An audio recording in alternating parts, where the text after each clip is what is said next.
There is a place in Kenya where tourists smile for photographs beside zebra, a place where couples cycle through open plains, a place where cliffs glow gold in the evening light, a place so beautiful it hardly looks dangerous at all. But beneath that beauty lies another story, a story of ancient volcanic fire, of spirits whispered about in local legend, of people swept away in seconds, of gorges that turn into rivers, of stone towers linked to curses, of strange winds that sound like voices, and of a national park whose very name was a warning from the beginning. This is Hell's Gate National Park, one of Kenya's most stunning destinations, and one of its most deceptive.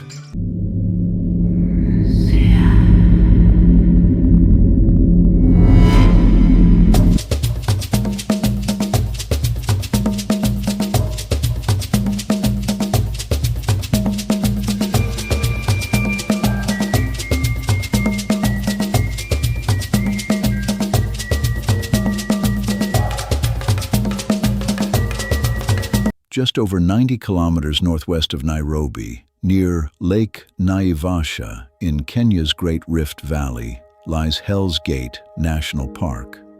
The park covers roughly 68 square kilometers and was officially gazetted in 1984 by the Kenya Wildlife Service. Compared to giant parks like Tsavo or Masai Mara, Hell's Gate is small, but size means nothing here, because Hell's Gate offers something rare in Africa: freedom.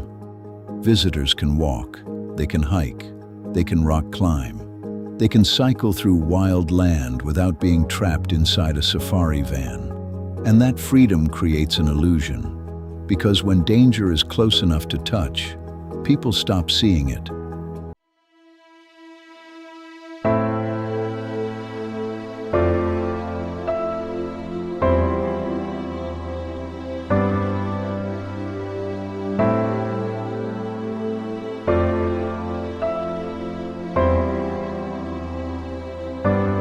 Many tourists assume the name was invented for marketing. It was not. The name dates back to the 19th century when explorers Gustav Fischer and Joseph Thomson saw a dramatic break between towering cliffs. The entrance looked like a doorway into another world, a giant split in the earth, a gate, but not a heavenly one. The landscape was harsh. Steam vents hissed nearby. The ground was volcanic. Rock walls rose like burnt cathedral pillars. The earth looked wounded, so they called it Hell's Gate. And the name remained.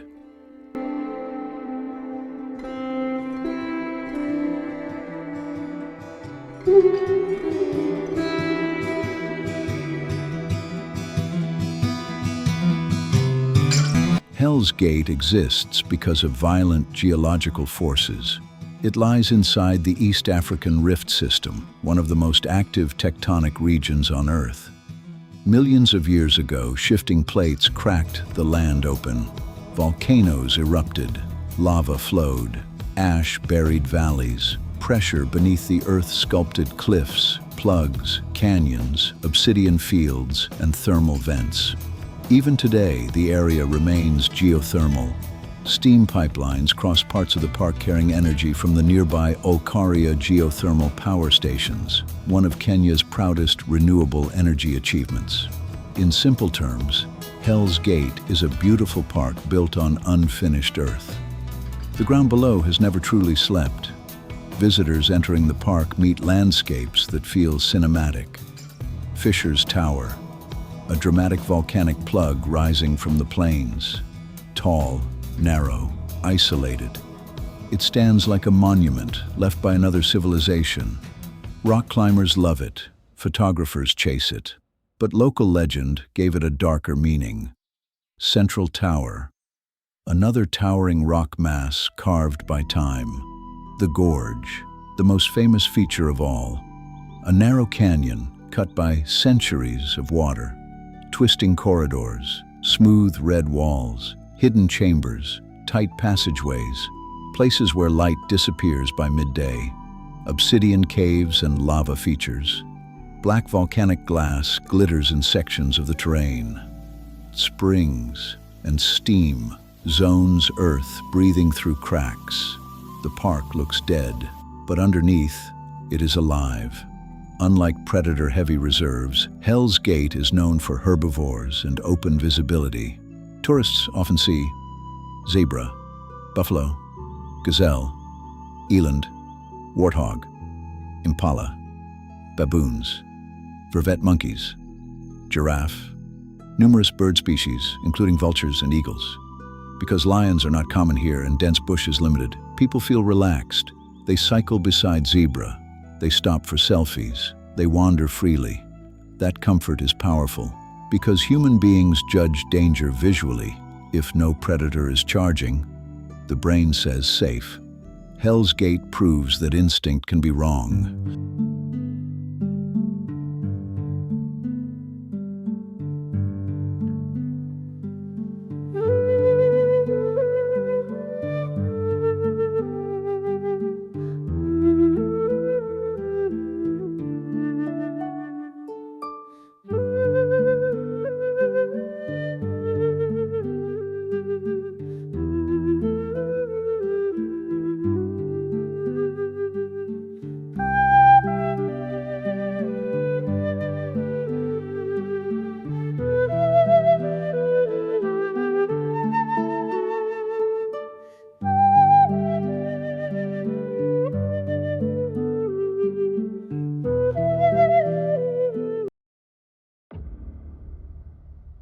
The gorge is the crown jewel of Hell's Gate and its greatest threat. Visitors descend into winding rock corridors shaped by floodwater over centuries. Some sections are narrow enough to touch both walls. Others open into dramatic chambers. There are ledges, pools, sand floors, and bends that hide what lies ahead. Guides take tourists through famous formations with names like Devil's Bedroom, narrow passes, hidden chambers. The place feels magical, but geography can become fatal because a gorge is a funnel. When rain falls upstream, water has only one place to go: forward, fast. On September 1st, 2019, visitors entered the gorge during what seemed like an ordinary day. Then weather changed. Heavy rainfall in catchment areas sent sudden floodwaters rushing through the canyon. A group inside the gorge was trapped. 7 people died. Reports indicated some were members of one family.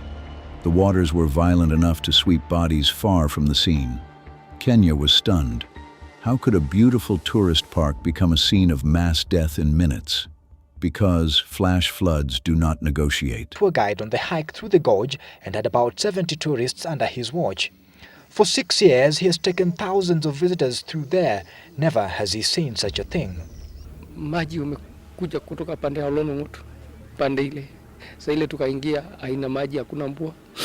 Sasa ile tukafika katikati, maji ilikuja. He says he tried to get those he could manage to safety. The 7 were not lucky, either slipping off or not getting to higher ground fast enough. Hii moja mwisho najaribu kushikilia, mawa kanikonga sasa, akaenda. Sasa wengine wote nikapandisha juu. Kakefu kadogo tu, tukakaa tu kama nini, hakuna mali unapanda na hakuna mali ya kuteremuka. The bodies were swept more than 10 kilometers away. On the way, these bloody boulders and muddy clothes gave away only whiffs of death. The search, having gone on till late into Sunday night, was finally called off. The local Maasai community, however, went on with the search and retrieved the 6 later on. Now, just to show you the magnitude of the distance through which the bodies were swept, on my right there's a gorge which runs all the way up to behind me, and right there where you can see the chopper coming from is where the bodies have been lying all along. The Kenya Wildlife Service helicopter had to be brought in to carry the bodies to a more open area. 3 trips later, all the 6 bodies were safe.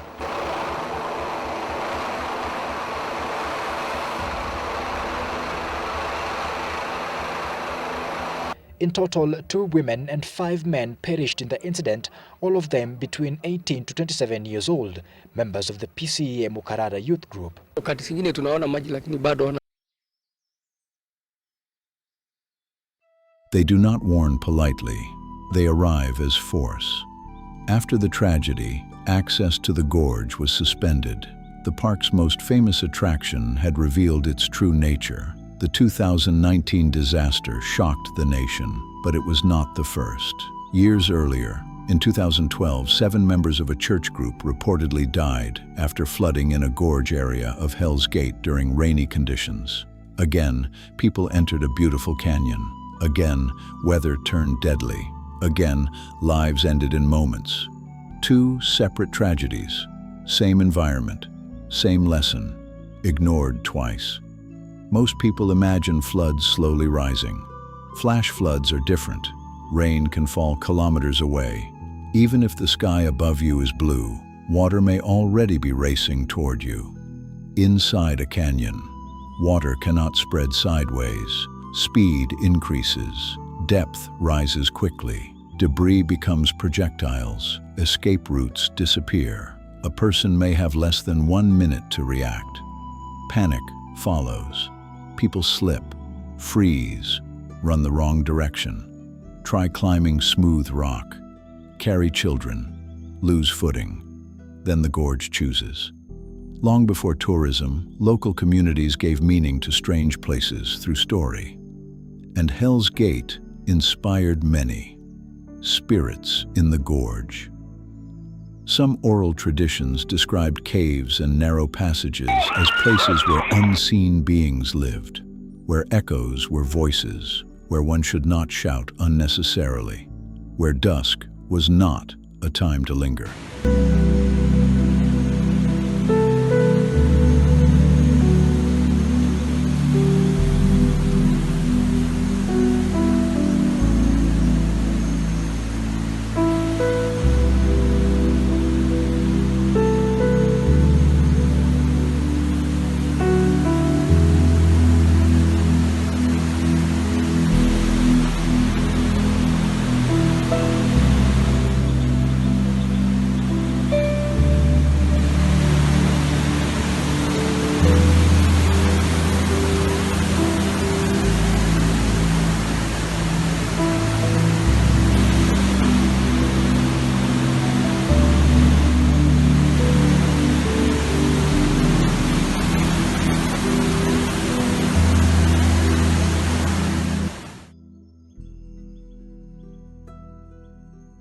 The wind that talks strong wind through stone corridors creates sounds like whispers, cries, or low moans. To ancient ears, that was not weather. That was presence. Cold spots. Visitors sometimes report sudden pockets of cold air inside warm canyons. Science explains airflow. Folklore explains spirits. The dead returning. After major flood deaths, stories naturally grow. Some guides and locals speak of eerie feelings in the gorge after dark. Whether true or not is beside the point. Fear becomes part of place. The best-known legend concerns Fisher's Tower. A Maasai girl was allegedly warned not to look back as she left home to be married. She looked back and was turned into stone. Today, the towering rock is said to be her frozen form. The message is ancient. Disobedience has consequence. But in Hell's Gate, the legend feels symbolic. Look back, hesitate, pause, and nature punishes delay. Many visitors arrive unprepared. They assume it is just a casual park. If others are walking, it is safe. Nice weather means no danger. Photos matter more than warnings. Guides are optional. Fitness is enough. But Hell's Gate punishes overconfidence. The danger here is subtle. It does not roar. It waits. Floods are not the only threat. Rock falls, loose cliff faces can shed stone. Heat and dehydration, cycling long distances under Rift Valley sun, can exhaust people quickly. Wildlife encounters. Buffalo, though not predators, are highly dangerous when threatened. Baboons may snatch food and become aggressive. Falls climbing viewpoints or scrambling through rocks invites injury. Getting lost. Some visitors underestimate distances and terrain. Sudden storms, weather in Rift Valley can change rapidly. Hell's Gate has featured in documentaries and inspired films because it looks unreal. Jagged towers, open plains, predatory skies, volcanic scars. This landscape reportedly influenced visual ideas behind Disney's The Lion King. Scenes from Lara Croft Tomb Raider, The Cradle of Life were also filmed in the area. Cinema sees drama here. Nature provides it for free. Humans are biased. We think ugly means risky. We think beautiful means safe. Hell's Gate breaks that logic. A smiling cyclist can pass a buffalo. A family picnic can happen near unstable weather systems. A child can laugh beside cliffs older than civilization. The setting feels peaceful. The threat remains active. That contradiction makes Hell's Gate unforgettable. Every tragedy begins as a normal day. Someone packed snacks. Someone charged a phone. Someone said, "We'll be back by evening." Someone planned to upload photos later. Then weather changed, and the living became headlines. This is what disasters steal most brutally: ordinary plans. When incidents happen in narrow terrain, rescue becomes difficult. Challenges include limited vehicle access, slippery rock, fast water, confined spaces, communication barriers, panic among survivors. By the time help arrives, minutes may have already decided everything. Locals around Naivasha often understand what visitors do not. They watch clouds. They respect rainy seasons. They know valleys carry water. They know beauty can deceive. Tourists sometimes dismiss local caution as superstition. Then nature proves the locals practical. Kenya is globally known for safari and scenery, but its landscapes are not theme parks. Lakes drown, mountains freeze, rivers flood, forests hide crime, and gorges kill. Hell's Gate is the perfect symbol of that truth. Go, because it is extraordinary. If you want to visit it today, go, because it is extraordinary. But go wisely. Check weather reports, respect closures, hire official guides, carry water, wear proper shoes, do not rush for photos, exit gorge areas early if clouds gather, never ignore ranger warnings. Adventure without humility becomes statistics. Hell's Gate National Park is one of the most beautiful places in Kenya, a park of towers and silence, of zebra and stone, of freedom and fear, of sunlight on cliffs built by ancient fire. But beneath every postcard image lies another story, a story of people swept away, of myths born from strange winds, of a stone tower linked to curses, of earth that still breathes through steam, of a gorge that can become a grave. Hell's Gate does not hide its warning, it speaks it in its name. Some places whisper danger. This one announced it from the start. And still, people enter smiling.